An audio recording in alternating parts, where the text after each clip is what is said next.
I will show you how dashboard flow on your FB profile or page as a monetized creator.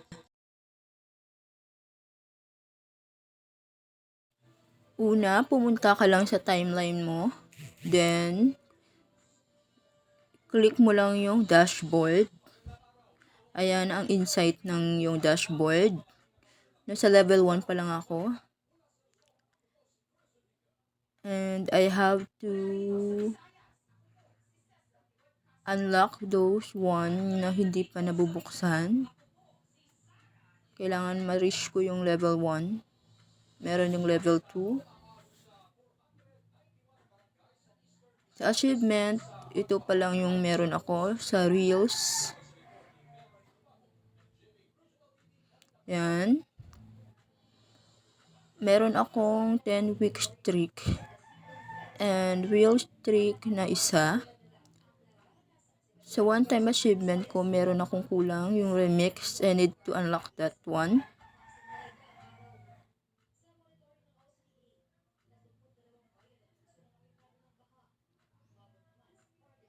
Next, earn achievement when you create reels. You can now earn achievement when you try out the different tools for creating reels. You can also earn an achievement each time an individual reel from your profile reaches 1K, 2K, or 3K plays.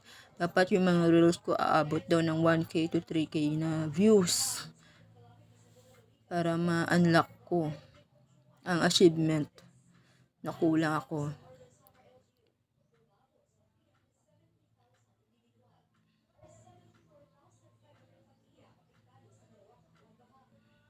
Sa stars naman, ito yung mga na-receive ko na stars from other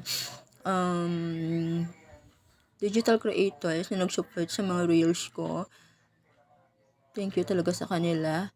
Ito yung mga perks na dapat ko pa i-unlock ulit.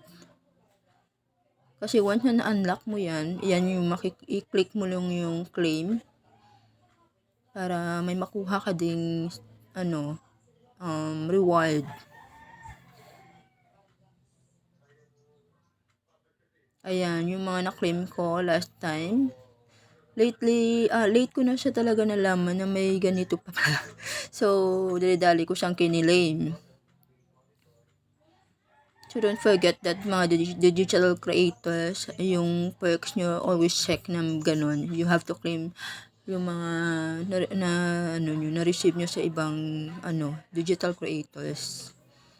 And, of course, ito, yung mga times 3, times 5, yan yung may na-receive akong 5 palakpak, na 5 palakpak, 3 trophy, 24 na flowers. Yan yung mga sined na gifts sa'yo.